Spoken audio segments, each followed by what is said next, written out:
E aí, gente, eu quero ler com vocês hoje um capítulo que está em Zacarias, capítulo 14.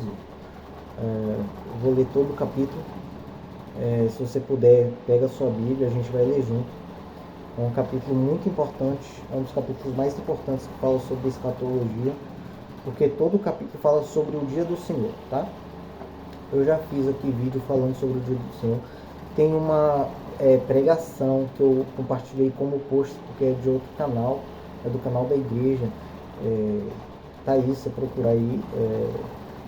Tem um post aí que eu preguei falando sobre o dia do Senhor. Mas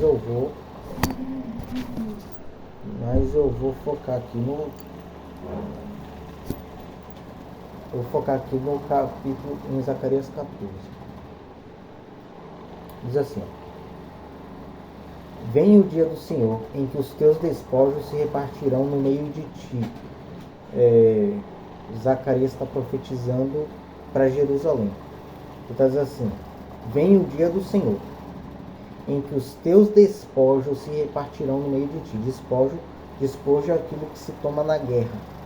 Então está falando que haverá uma guerra contra Jerusalém, e os despojos de Jerusalém serão repartidos no meio da própria cidade, tá? No dia do Senhor. Pois ajuntarei todas as nações para a luta contra Jerusalém. A cidade será tomada, as casas serão saqueadas e as mulheres violentadas. Metade da cidade sairá para o cativeiro, mas o restante do povo não será exterminado da cidade. Então, nesse dia do Senhor, em que os despojos serão repartidos no meio da cidade, é porque Deus, não é o diabo, Deus vai ajuntar todas as nações para a luta contra Jerusalém. Ok? É uma luta que não vai ser só o Irã ou a Rússia, não. Todas as nações, Israel, Canadá, todas as nações, Deus vai ajuntar para lutar contra Jerusalém. Eles vão tomar a cidade, saquear as casas, violentar as mulheres, e metade da cidade, metade do povo de Jerusalém vai ser tomado para serem cativos, para serem escravizados pelas outras nações. Uma outra metade vai ficar na cidade, ok? Uma metade vai ficar na cidade porque Deus tem um plano com Jerusalém. Deus nunca vai destruir totalmente o povo de Israel, porque Ele tem um plano com eles, ok?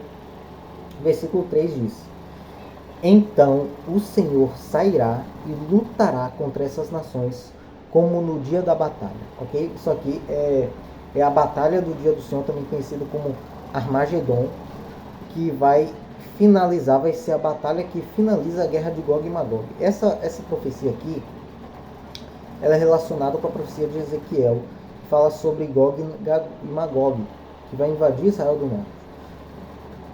Isso aqui, Gog e Magog, vai estar ajuntado com todas as nações da terra, ok? Todas as nações da terra vão se aliar ao anticristo para invadir Israel pelo norte, vão tomar Jerusalém. E aí, como é que essa guerra vai ter fim? Com a batalha do Armagedon. Vai ser quando o Senhor sairá e vai lutar contra essas nações, ok? Deus vai intervir. Quando todo mundo vai pensar que acabou para Jerusalém, não, Deus irá intervir.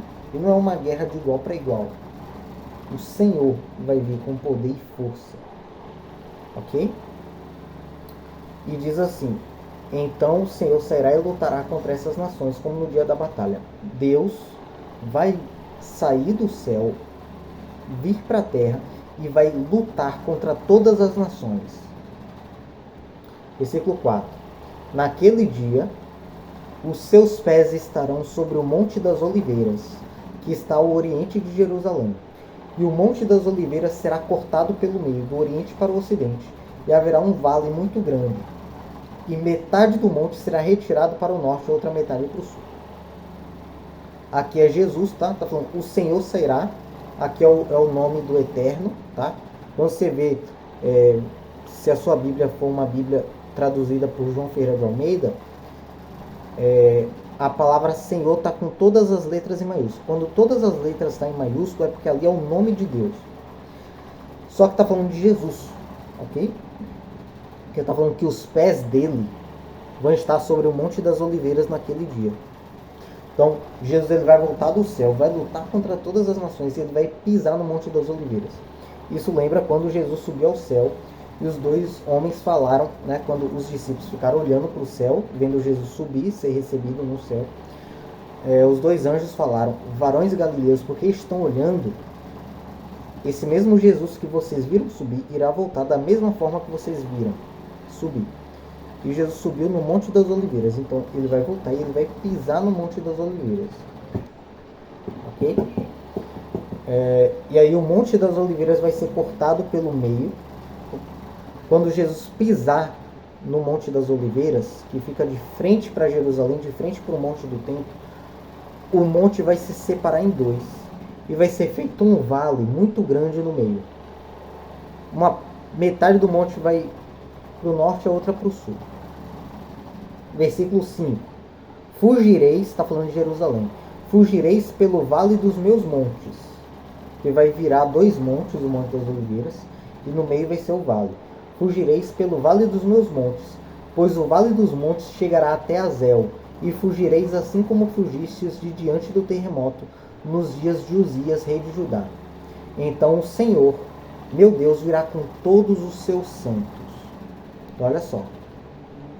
Jesus vai voltar. E ele vai voltar com todos os seus santos. Nós viremos para essa batalha.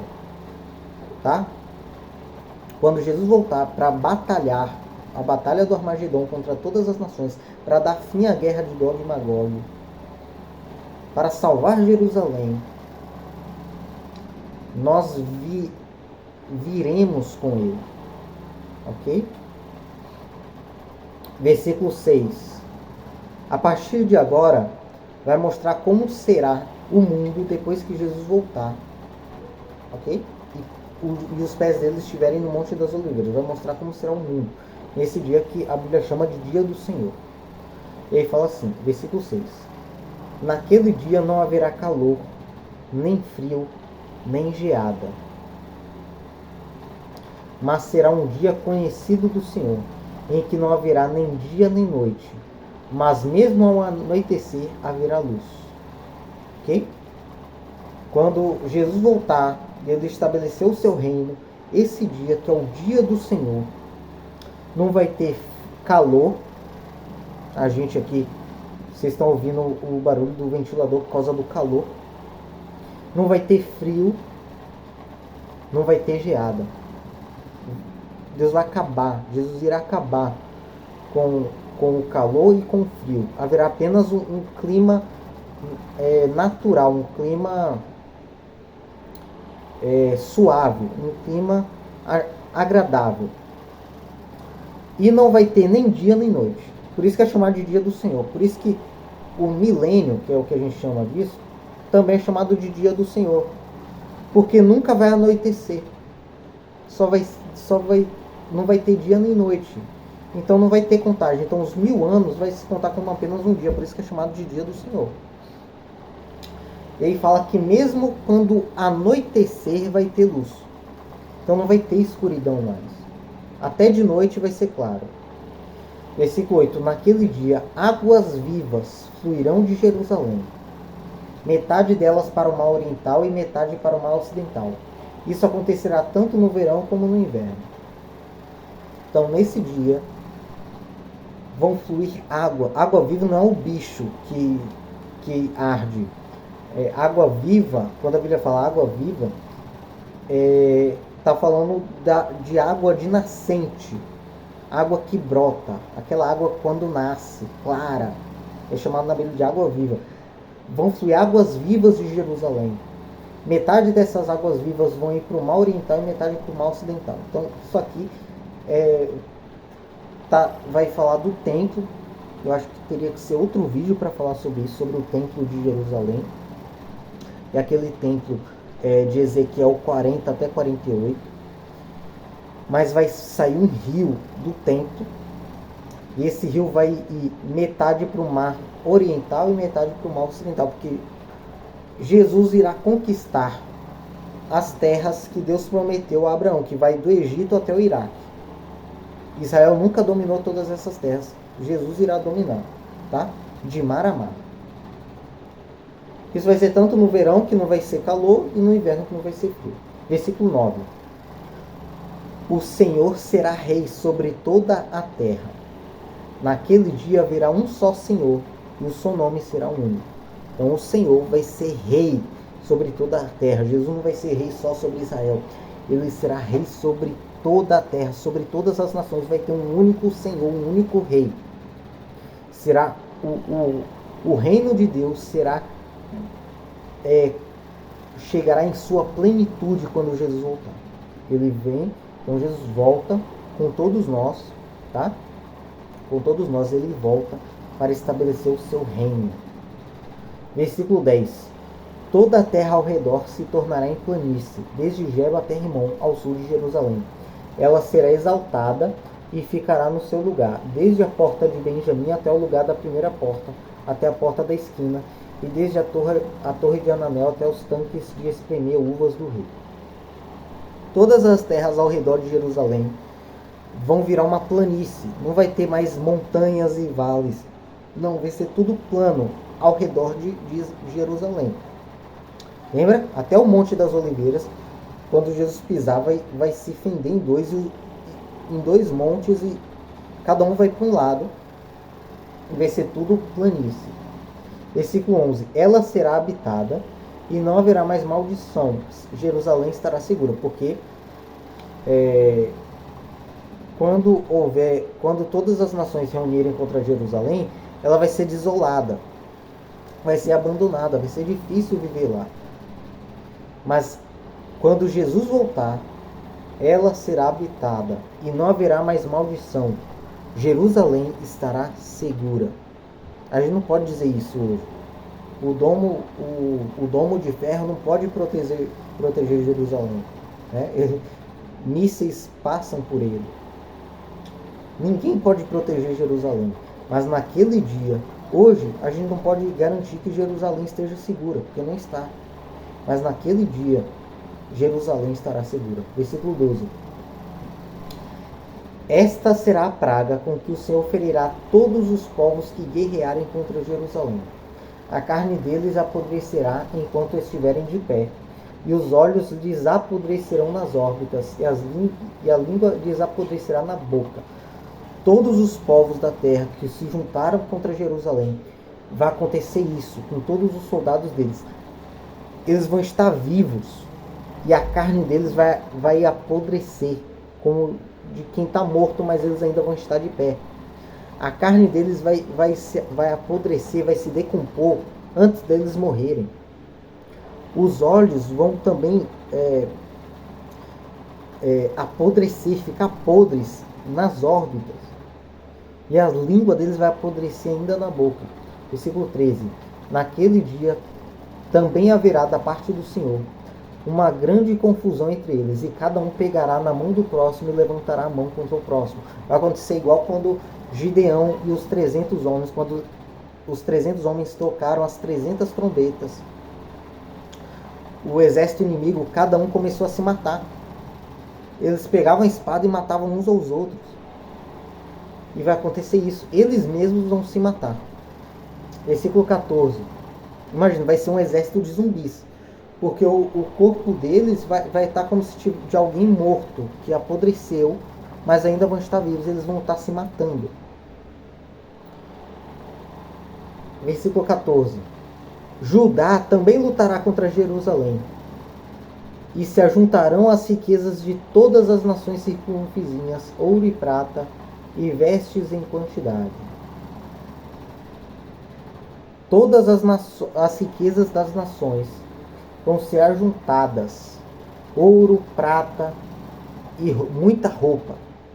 Todas as roupas dessas nações serão dadas ao povo de Deus, ok? E tudo isso vai ser santificado. Não dá para a gente ler agora, mas eu acho que Ezequiel, quando profetiza contra o rei Tiro, ele fala que As riquezas de Tiro serão dadas aos santos. E a Bíblia também fala que tudo que era das nações serão santificados ao Senhor. Tá? Porque, como eu disse, vai ter um templo em Jerusalém. Tudo será santificado. As panelas serão santificadas, porque os sacrifícios vão ser cozidos nessas panelas. Versículo 15 diz: a mesma praga cairá sobre os cavalos, sobre as mulas, sobre os camelos, sobre os jumentos e sobre todos os animais que estiverem naqueles acampamentos. Então até os bichos dos exércitos inimigos irão se matar, irão apodrecer vivos. Versículo 16: então todos os que restarem de todas as nações que vieram contra Jerusalém subirão de ano em ano para adorar o Rei, o Senhor dos Exércitos, e para celebrar a festa dos tabernáculos. Isso aqui, os pré-tribulacionistas, eles perguntam assim, quem é que vai entrar no milênio? Porque a Bíblia fala de nações indo até Jerusalém. E quem são essas nações? Quem é que vai entrar no milênio? Aqui está a resposta. Porque na cabeça deles é assim, Jesus vai voltar e vai destruir todas as pessoas de cada nação. Não é isso. Ele vai destruir as nações, mas ele vai deixar um remanescente de todas as nações. É isso que o versículo 16 diz. Então todos os que restarem de todas as nações. Então no início do capítulo fala que o Senhor sairá e lutará contra todas as nações. E obviamente ele vai vencer. Mas aqui no versículo 16 fala de pessoas que vão restar, remanescentes. Jesus não irá matar todas as pessoas, ele deixará remanescentes nessas nações. Justamente para que o reino dele não seja só sobre uma nação, mas sobre todas as nações. Então ele fala, todos os que restarem de todas as nações que vieram contra Jerusalém, subirão de ano em ano para adorar o Rei, o Senhor dos Exércitos, e para celebrar a festa dos tabernáculos. Existe uma festa que é comemorada, que foi ordenada em Levítico 23, que é a festa dos tabernáculos. É uma festa que dura 7 dias. E todas as nações da terra, no caso, os que restarem, as pessoas que restarem de todas essas nações, vão subir para Jerusalém todos os anos. Subir, claro, Jerusalém não é a cidade mais alta topologicamente, mas é uma cidade mais alta espiritualmente, ok? Não tem como subir para Jerusalém se você mora num lugar mais alto do que Jerusalém, seria descer. Mas aqui é subir espiritualmente, porque Jerusalém será a capital do mundo e é a cidade do grande rei. Jesus estará lá reinando. Então é subir espiritualmente para lá. Como assim? Quando as nações subirem para Jerusalém, espiritualmente elas estarão indo para um lugar mais alto. Espiritualmente, ok? Mas eles irão fisicamente para lá. Todos os anos para adorar Jesus, que é chamado aqui o Rei, o Senhor dos Exércitos, e celebrar a festa dos tabernáculos, ok? Versículo 17. E se alguma das famílias da terra não subir a Jerusalém para adorar o Rei, o Senhor dos Exércitos, a chuva não cairá sobre ela. Então, as nações serão obrigadas a adorar Jesus, ok? Se qualquer nação não quiser, na festa dos tabernáculos, ir lá adorar Jesus, essa nação não vai receber chuva. E aí ele cita o exemplo, ele já dá até talvez aqui um spoiler de que o Egito não vai subir, tá? O versículo 18 fala, se os egípcios não subirem, nem vierem, a chuva não cairá sobre eles, mas a praga com que o Senhor ferirá as nações que não subirem para celebrar a festa dos tabernáculos cairá sobre eles. Esse será o castigo do Egito e de todas as nações que não subirem para celebrar a festa dos tabernáculos. Aqui não está dizendo, não deixa claro se o Egito não vai subir, mas fala se os egípcios não subirem, tá? Usou apenas um exemplo, eu acho, mas pode ser um spoiler, né? Versículo 20 diz, naquele dia se gravará sobre as campainhas dos cavalos, consagrado ao Senhor. E as panelas no templo do Senhor serão como as bacias diante do altar. Então, tudo será consagrado. Tudo que for tomado do despojo das nações na guerra de Gog e Magog será consagrado ao Senhor. Versículo 21. E todas as panelas em Jerusalém e Judá serão consagradas ao Senhor dos Exércitos. Todos os que vierem sacrificar se pegarão e cozinharão nelas. Naquele dia não haverá mais comerciantes ou cananeus, tá? No templo do Senhor dos Exércitos. É isso, gente. Esse é o dia do Senhor, ok? Nós aguardamos isso. Nós esperamos o dia do Senhor. Nós aguardamos o dia do Senhor. Esse deve ser o nosso maior desejo, o dia do Senhor. Nós devemos viver na expectativa disso, como Pedro disse, esperando e apressando a vinda desse dia.